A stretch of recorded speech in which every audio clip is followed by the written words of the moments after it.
Hey Internet, welcome to Charak se Charcha, where we discuss academic anxiety and stress with people from different and diverse backgrounds. So let's dive into another episode of Charak se Charcha. Hello, ma'am. Can you please introduce yourself? Hi, myself Harshita Keshwani. I have done my MBA in HR, Masters in Counseling Psychology, and I am a PhD scholar from IIPS DAVV. Do you know what anxiety is? Yes, of course. We've studied the concept of anxiety thoroughly, even in psychology, and it's a very renowned concept amongst everyone nowadays. So we can understand anxiety as future-oriented worry, and it also distorts my day-to-day course of action in a lot of ways. However, a little amount of anxiety does increase the productivity, even as per the researches. But apart from that, if it gets a little bit too excessive, it can hamper my thinking processes. It can result in cognitive distortions as well. So yeah, that's about it. How often do you experience anxiety? As a PhD student, I do experience anxiety quite often, of course, when there are tight deadlines and when you have very packed schedules, when you have to have submissions and deliver in a very short period of time. So yes, it's a day-to-day experience in a student's life. Yeah. What is the cause of your academic stress? Is it placements, passing classes, or scoring well, or maintaining or upgrading your lifestyle?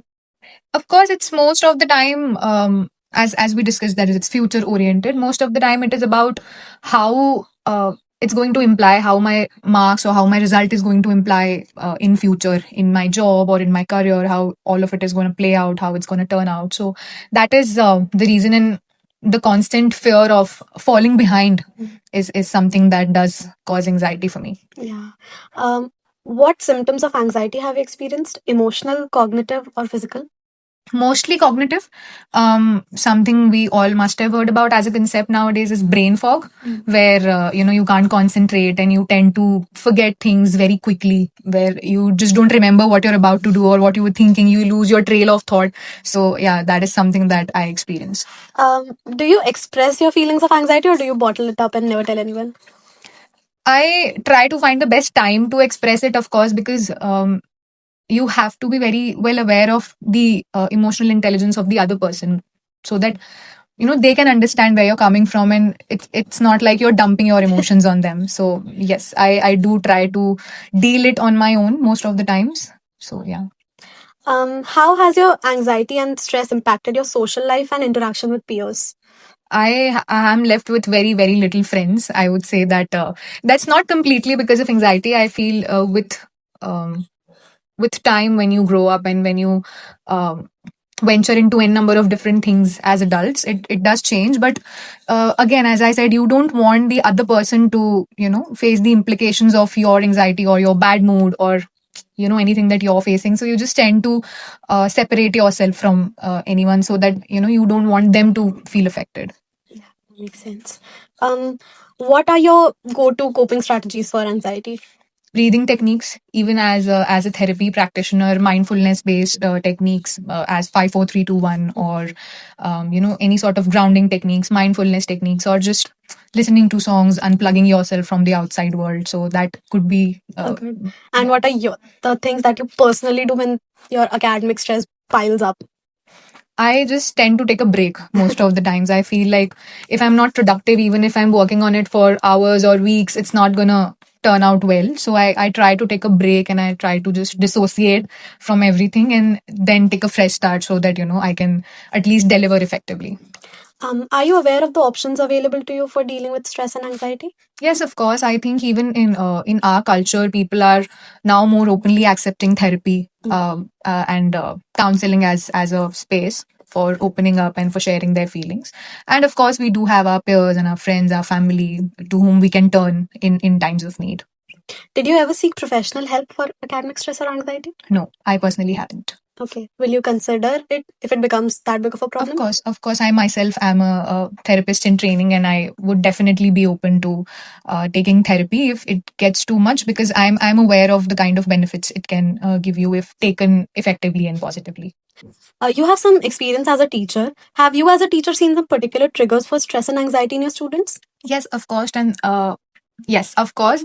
And majorly it's because of marks and it's because of scoring well, of course, because we've been conditioned to think that if you don't have good marks and if you don't have a good degree, good enough degree, that just decreases your employability skills very sharply. So that is the biggest fear and trigger that I have experienced in my students. You have some corporate experience too. So how has your anxiety evolved from student life to corporate life?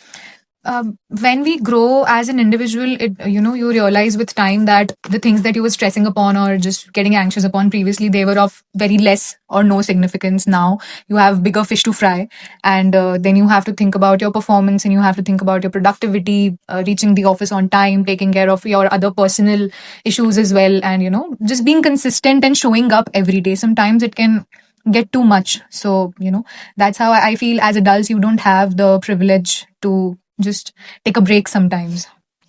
Um, how has social acceptance to seek help for academic stress and anxiety changed from when you were in your bachelor's to now as a PhD student? Back when I was in my bachelor's almost a decade ago, people, especially if we talk about the Indian context, I feel they were not really well aware about the concept of anxiety. Yeah. And not even about the ways how you can seek help and you can cope with all of it. So I think it has very drastically evolved, and nowadays there are a lot of better and a lot of very easily available options out there that students can leverage.